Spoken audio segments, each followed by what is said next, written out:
ஆமீன். ஆமீன். நாங்கள் இணைந்திருப்பது சங்கமம் வானொலியின் மதிய நேர ஒலிபரப்பு. இப்பொழுதும் டொரண்டோ நேரம் 12 மணி 8 நிமிடங்கள். இந்த வேளையிலும் எங்களுடன் தேவ ஊழியர் சுவிசேஷகி செல்வி ராமச்சந்திரன் அவர்கள் இணைந்திருக்கிறார்கள். அவர்களுக்கு 4 மணி 8 நிமிடமாக இருக்கிறது. அந்த வகையிலே இணைந்திருக்கிற தேவ ஊழியரை வாழ்த்துவோம், வரவேற்போம்.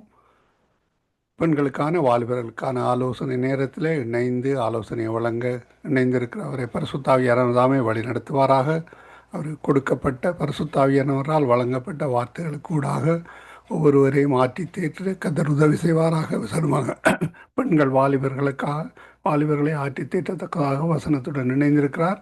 கத்தர் தாமே வழி நடத்துவாராக. கத்தரை கரத்திலே அவரையும் அவர் குடும்பத்தாரையும் ஒப்புவித்து கொண்டு புதிய நாளிலும் கத்தருடைய ஆசீர்வாதங்கள் அவர்களோடு தங்குவதாக, குடும்பத்தாருடன் தங்குவதாக என்று வாழ்த்திக்கொண்டு இந்த வேளையிலும் அவரிடம் ஒப்படைப்போம்.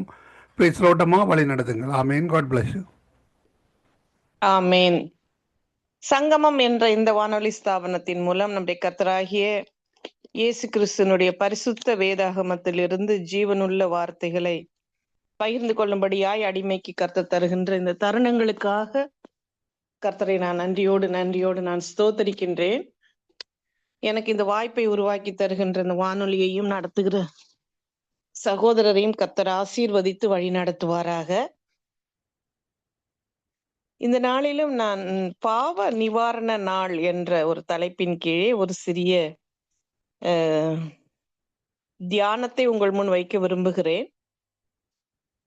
நாம் இந்த லெந்து நாட்களிலே இருக்கிறபடியினால் அதை குறித்த அநேக நேரங்கள் நான் இந்த வானொலியிலே நான் இந்த செய்தியை பகிர்ந்திருக்கிறேன்.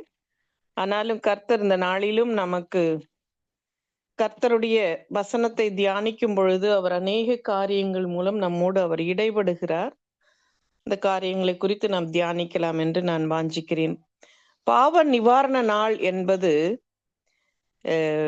டே ஆஃப் அட்டன்மெண்ட், அதாவது யாம் கப்பூர் என்ற அந்த ஒரு பண்டிகையை இந்த நாளிலும் இஸ்ரேல் ஜனங்கள் அவர்கள் கொண்டாடுகிறார்கள். இஸ்ரேலிலே யுத்தம் நடக்கிறது நாம் அறிவோம்.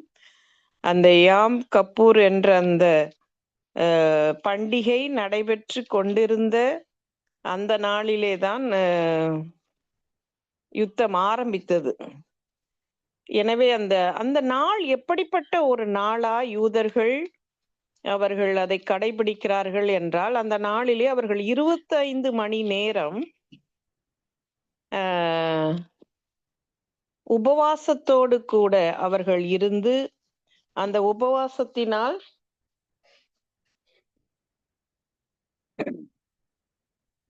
தங்களுடைய பாவத்திற்கு ஒரு நிவாரணத்தை, பரிகாரத்தை கர்த்தருக்கு செலுத்தும்படியாக அவர்கள் செய்கிறார்கள். அப்படியாக அந்த காரியம்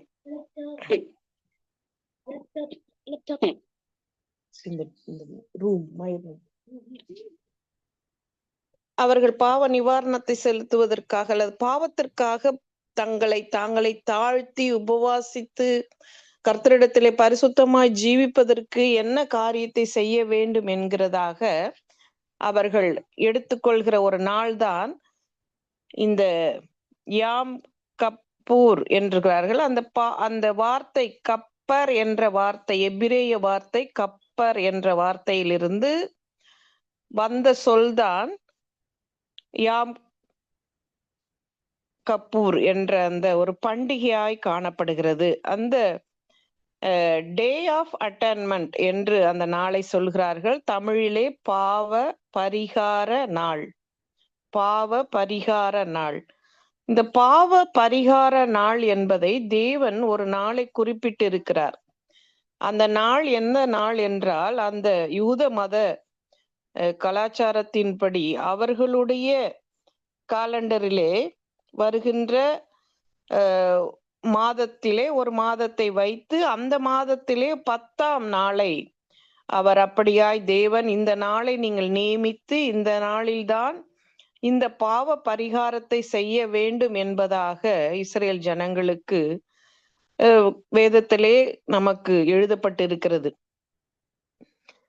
ஏன் இந்த பாவ பரிகார நாளை குறித்து நான் சொல்கிறேன் என்று நீங்கள் ஒருவேளை யோசிக்கலாம். ஆண்டவராக இயேசு கிறிஸ்து நமக்காக கல்வாரிக்கு பஸ்கா பலியாக தன்னை முழுவதுமாய் ஒரு தெய்வ ஆட்டுக்குட்டியாய் அவர் அங்கு சென்றது நம்மை மீட்கும் பொருளாய், நமக்கு பாவ நிவாரணத்தை தரும் பொருளாய், நம்முடைய ஆத்துமாவை மீட்கும் பொருளாக அவர் கல்வாரிக்கு சென்ற நாளும் அந்த பாவ நிவாரண நாள் என்று சொல்கிறார்கள். அதே நாளிலே அவர் தம்மை பலியாக அவர் தந்தார். அந்த கல்வாரிக்கு அவர் சென்று ஜீவ பலியாய் தன்னை தேவனுக்கு ஒப்பு கொடுத்து, நாம் கொலை செய்ய வேண்டிய இடத்திலே நமக்கு பதிலாக அவர் அங்கு பலியானார் என்று நாம் பார்க்கிறோம். இந்த அதே நாள்தான் நாம் குட் ஃப்ரைடே என்று நாம் அனுசரிக்கிறோம். இந்த பாவ நிவர்த்தி செய்வதற்கு தேவன் ஒரு திட்டத்தை, ஒரு வரையறையை அங்கு ஜனங்களுக்கு செய்து வைக்கிறார். அந்த வரையறையின்படி நாம் பார்க்கும் பொழுது, எப்படியாய் அந்த ஆசாரியன், பிரதான ஆசாரியன், அதாவது ஆசாரியர்கள் பலிபீடத்திலே அவர்கள் பணிவிடை செய்கிறவர்கள். ஆனால் அந்த ஆசாரியர்களுக்கெல்லாம் தலைவர் தான் பிரதான ஆசாரியராய் காணப்படுகிறார். அந்த பிரதான ஆசாரியர் வருஷத்திற்கு ஒரே ஒரு நாள் அவர் இப்படியாக அவர்கள் சென்று அந்த பாவ நிவாரணத்தை அந்த ஆசரிப்பு கூடாரத்திலே அவர்கள் செய்ய வேண்டிய சூழ்நிலை, செய்ய வேண்டிய கட்டாயம் அவர்களுக்கு இருந்தது. அது ஒரு நிரந்தரமான பாவ மன்னிப்பை கொண்டு வராத ஒரு காரியமாய் அந்த பாவ நிவாரண நாள் இருந்தது.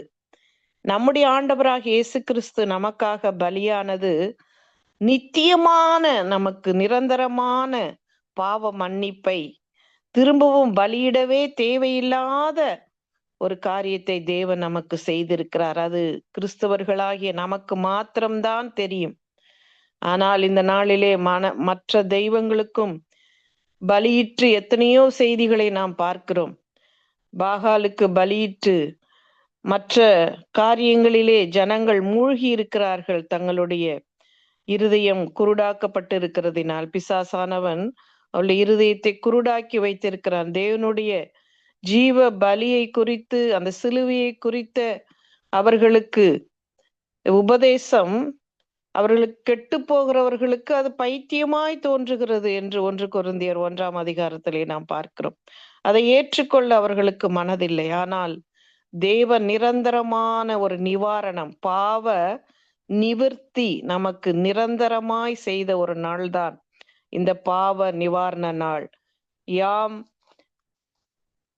கப்பூர் என்று சொல்கிறார்கள்.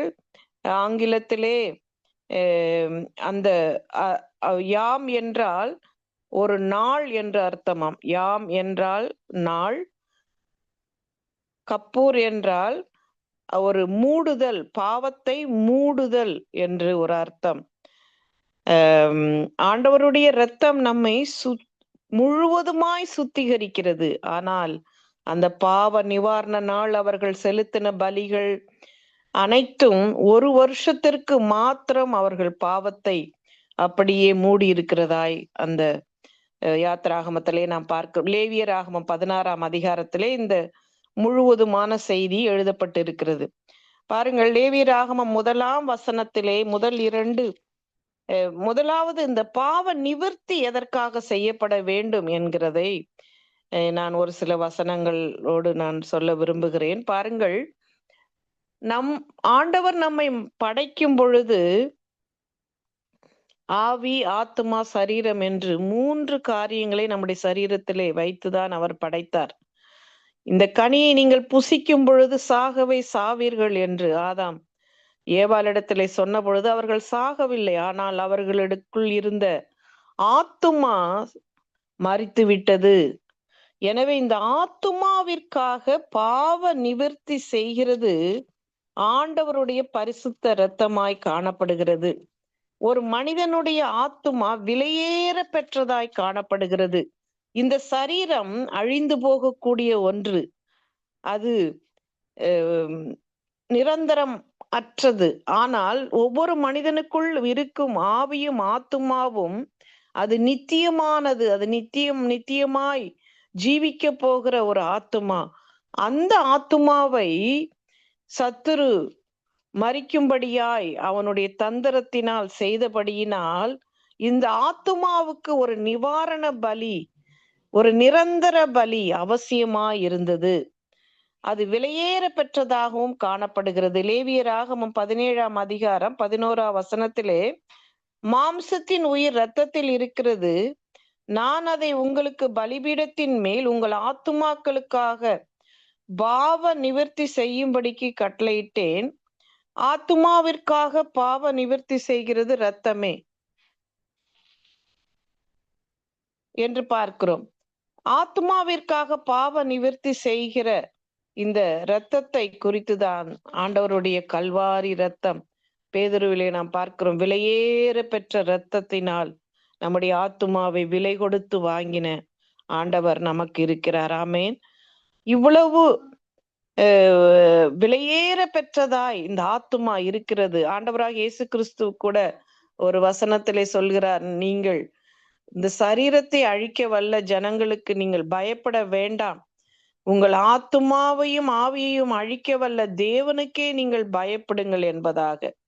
எனவே இந்த ஆத்துமாவை நித்திய நரகத்திற்கு நாம் ஆண்டவர் நம்மை நீதி நியாயம் தீர்க்காதபடி நித்திய ஜீவனுக்கு நேராய் நம்மை கொண்டு செல்வதற்குத்தான் அவர் நானே வழி, நானே சத்தியம், நானே ஜீவன் என்பதாய் இந்த பூமிக்கு அவர் வந்து அவர் யோவான் 14ஆம் அதிகாரத்திலே நாம் வாசிக்கிறோம். அந்த ஆசரிப்பு கூடாரத்துக்குள் 3 காரியங்கள் இருக்கிறது. நாம் அனைவருக்கும் அது பரிச்சயமான ஒரு காரியம்தான். அந்த வசனத்தை நான் வாசிக்கிறேன். லேவியராகமம் 16ஆம் அதிகாரம் முதல் 2 வசனங்கள். லேவியராகமம் 16ஆம் அதிகாரம் முதல் 2 வசனங்கள். ஆரோனின் 2 குமாரர் கர்த்தருடைய சந்நிதியிலே சேர்ந்து மரித்து போன பின்பு கர்த்தர் மோசேயை நோக்கி, கிருபாசனத்தின் மேல் ஒரு மேகத்தில் நான் காணப்படுவேன், ஆதலால் உன் சகோதரனாகிய ஆரோன் சாகாதபடி பரிசுத்த ஸ்தலத்திலே திரைக்கு உட்புறத்தில் இருக்கிற பெட்டியின் மேலுள்ள கிருபாசன மூடிக்கு முன்பாக சகல வேலைகளையும் வர வேண்டாம் என்று அவனுக்கு சொல் என்று சொல்கிறார். இந்த வசனத்திலே அந்த அதிகாரம் முழுவதுமாய் இந்த பாவ நிவாரண நாளை குறித்து தான் லேவியராகமம் 16ஆம் அதிகாரம் காணப்படுகிறது. எப்படியாய் அந்த இரத்தத்தை பலிபீடத்திலே கொண்டு கிருபாசனத்தின் மேல் தெளிக்க வேண்டும் என்பதாய். இந்த வசனத்திலே 2 காரியங்களை நாம் அவதானிக்க வேண்டும். முதலாவது, ஆரோனின் 2 குமாரர்கள் கர்த்தருடைய சந்நிதியிலே சேர்ந்து மரித்து போன பின்பு. கர்த்தருடைய சந்நிதியிலே சேர்ந்து மரித்து போன பின்பு. அப்ப கர்த்தருடைய சந்நிதியிலே போய் சேர்ந்த பொழுது ஒரு மரணம் நேரிட்டு இருக்கிறது. யாருக்கு? ஆரோனின் 2 குமாரர்களுக்கு. அந்த மரணம் எப்படி நடந்தது என்றால், பரிசுத்தத்துக்கும் பாவத்துக்கும் அங்கே சந்திக்க முடியாத ஒரு சூழ்நிலை. பரிசுத்தமும் பாவமும் சந்திக்க முடியாத இருந்ததினால்தான் ஆண்டவராகிய இயேசு கிறிஸ்து, நானே உனக்கு வழி, நானே உனக்கு ஜீவன், நானே உனக்கு சத்தியம், ஏனால் வார்த்தை மாமிசமாகி வெளிப்பட்டவர் நம்முடைய தேவன், அவர் இல்லாமல் ஒருவனும் தேவனுடைய ராஜ்யத்துக்குள் நுழைய முடியாது என்று நாம் பார்க்கிறோம். அவர் என்ன சொல்கிறார்? ஆண்டவருடைய சத்தியம்தான் இந்த நாளிலே நம்மை பாவமர சுத்திகரித்து அவருடைய இரத்தத்தினால் நாம் ஒவ்வொரு நாளும் கழுவப்படும் பொழுது அவருடைய சந்நிதிக்கு, அவருடைய பிரசன்னத்திற்கு நாம் நுழைய முடிகிறது. ஆனால் பழைய ஏற்பாட்டு நாட்களிலே அவருடைய பிரசன்னத்திற்கு நுழைந்தால் அங்கு மரணம் நேரிடுகிற ஒரு தண்டனை. அடுத்த வசனத்திலும் நாம் பார்க்கிறோம். அந்த மகா பரிசுத்த ஸ்தலம், முதலாவது ஆசரிப்பு கூடாரத்திலே 3 இடங்கள் காணப்படும். முதலாவது இடம் பிரகாரம், 2வது இடம் பரிசுத்த ஸ்தலம், 3வது இடம் மகா பரிசுத்த ஸ்தலம். இந்த பிரகாரம் என்ற இடத்திலே கழுவுகிற தொட்டி, பலிபீடம் காணப்படும். அது மூடப்படாமல் திறந்த வெளியாய் இருக்கும். ஆனால் பரிசுத்த ஸ்தலத்திலே 3 பொருள்கள் இருக்கும். தூப பீடம், சமூக தப்பை மேசை, குத்து விளக்கு. இது 3ம் பரிசுத்த ஸ்தலத்தில் காணப்படும். மகா பரிசுத்த ஸ்தலத்திலே கிருபாசனம். இந்த 2வது வசனத்திலே நாம் பார்க்கிறோம், கிருபாசனத்தின் மேல் ஒரு மேகத்தில் நான் காணப்படுவேன். ஆண்டவர் சொல்லுகிறார், கிருபாசனம், கிருபை பிளஸ் ஆசனம். அதற்கு ஆங்கிலத்திலே மெர்சி சீட் என்று சொல்கிறார்கள். நமக்கு கிருபையும் இரக்கமும் சரியான நேரத்திலே கிடைக்க வேண்டுமென்றால் அந்த கிருபாசன தண்டை நாம் சேர வேண்டும். நாம் வாழ்கிற இந்த நாட்கள் கொடிய நாட்களாய் காணப்படுகிறது. நமக்கு கிருபையும் அவருடைய சத்தியமும் அவருடைய பிரசன்னமும் அனுதினம் அவசியமாய் காணப்படுகிறது. இந்த கிருபை பிளஸ் ஆசனம் நமக்கு அவசியமானால் நாம் கிருபாசன தண்டை சேர வேண்டியவர்களாய் காணப்படுகிறோம். இந்த கிருபாசன தண்டை சேரும் பொழுது என்ன நடக்கிறது? பரிசுத்த ஸ்தலத்திலே திரைக்கு உட்புறத்தில் இருக்கிற பெட்டியின் மேலுள்ள கிருபாசன மூடிக்கு முன்பாக சகல வேளையிலும் வர வேண்டாம் என்று அவனுக்கு சொல். அதாவது ஏற்கனவே 2 குமாரர்கள், ஆரோனின் குமாரர்கள் இறந்து விட்டார்கள். ஆனால் உன் சகோதரனாகிய ஆரோன் மறுபடியும் சாகாதபடி மோசே இடத்திலே இது சொல்லப்படுகிறது. ஆரோன் சாகாதபடி வேற யாரும் மறுபடியும் வந்து அவர்கள் வீணாய் மரித்து விட வேண்டாம். எப்படியாக ஒரு கரண்டை தொட்டால் மரணம்தான். ஒரு ரெட் லைட்டை நாம் கிராஸ் பண்ணி இப்போ கார் ஓட்டினால் ஆக்சிடென்ட் ஆக 100% சான்ஸ் இருக்கிறது. அப்படியாக கிருபாசனத்திலே நீ எல்லா டைமும், சகல வேளையிலெல்லாம், ஆல் த டைம், எல்லா நேரங்களிலும் அந்த இடத்திற்கு நாம் வந்து நீ மரிக்க வேண்டாம், யாரும் மரிக்க வேண்டாம் என்று அவர்களுக்கு சொல். ஒரு எச்சரிப்பின் சத்தம். பாவமும் பரிசுத்தமும் கலக்க முடியாத ஒரு சூழ்நிலை.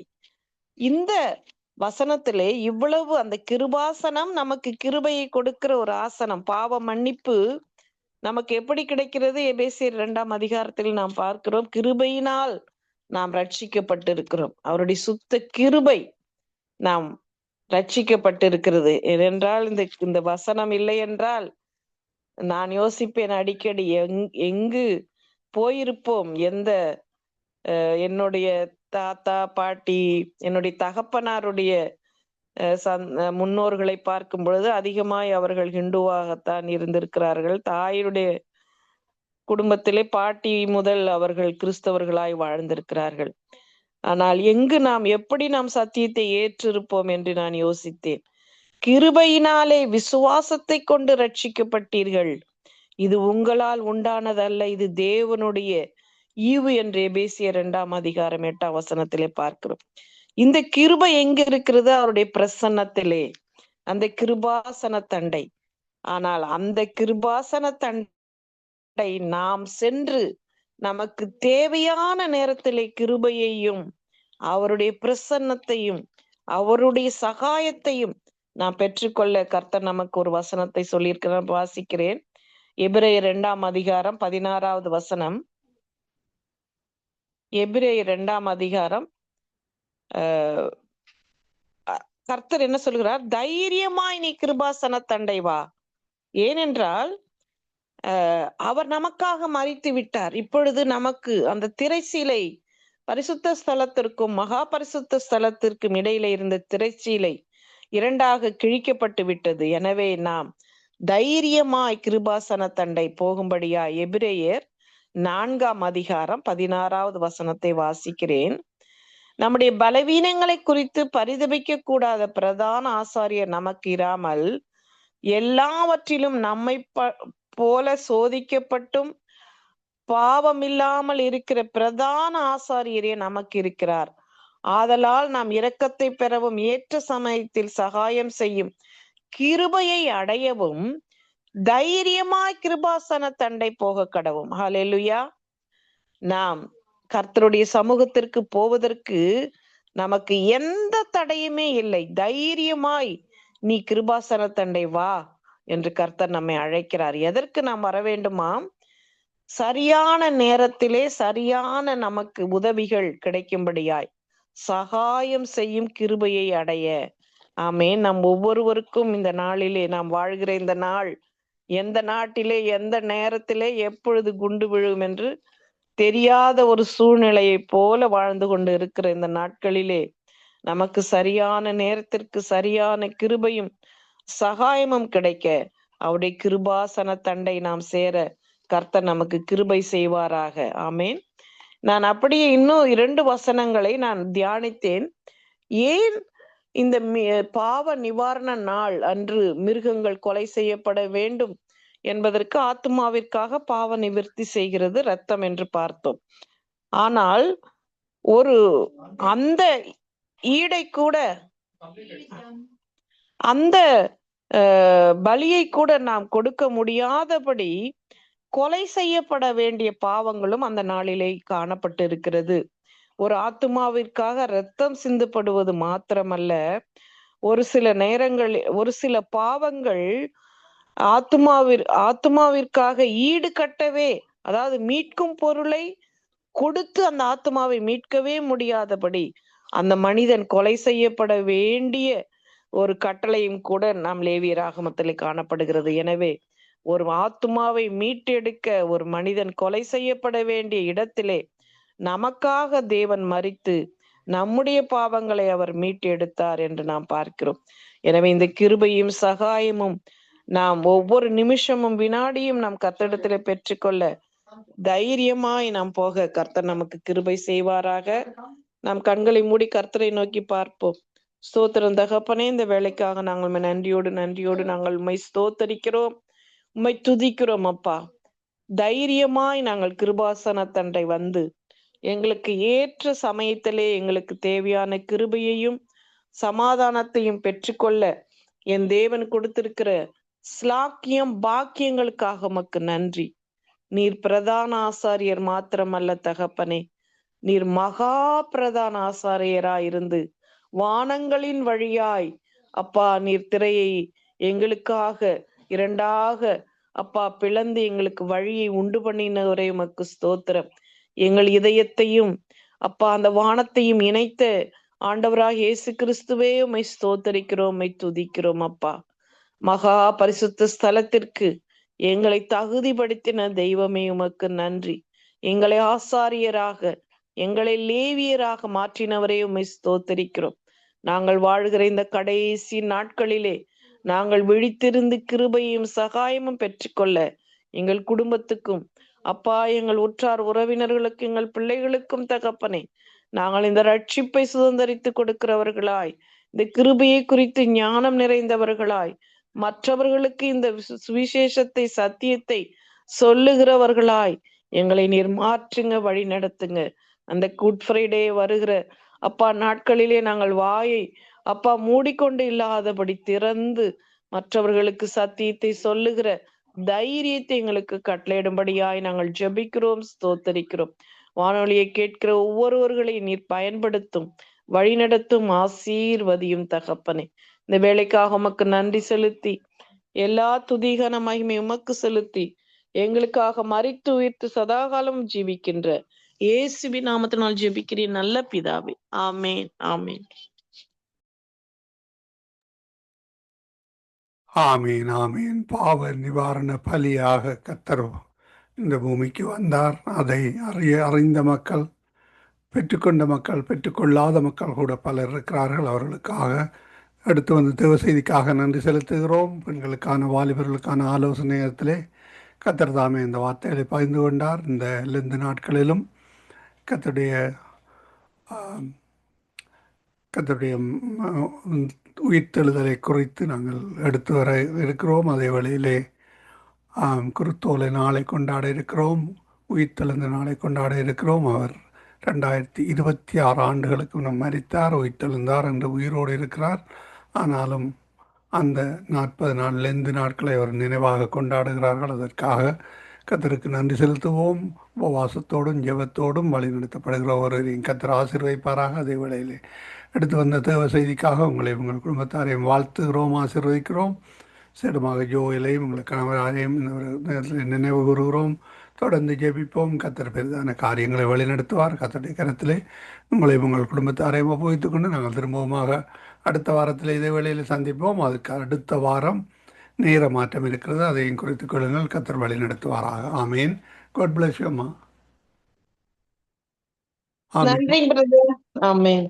ஆமீன், ஆமீன். அருமையானவர்களே, இதுவரை நேரமும் பெண்களுக்கான வாழ்களுக்கான ஆலோசனை நேரத்தில் தேவ ஊழியர் சுசதகி செல்வி ராமச்சந்திரன் அவர்கள் லண்டன் யூகேயிலிருந்து இணைந்து பாவ நிவாரண பலி, பாவ நிவாரண நாள் அதை கொண்டாடுகிற இஸ்ரவேலருக்காக கொண்டாடி கொண்டிருக்கிறவர்களுக்காகவும் நாங்கள் ஜெபிப்போம். கத்தர் பிரதான காரியங்களை வழி நடத்துவார். ஆமேன். God bless you. ஆமேன். நாங்கள் இணைந்திருப்பது சங்கமம்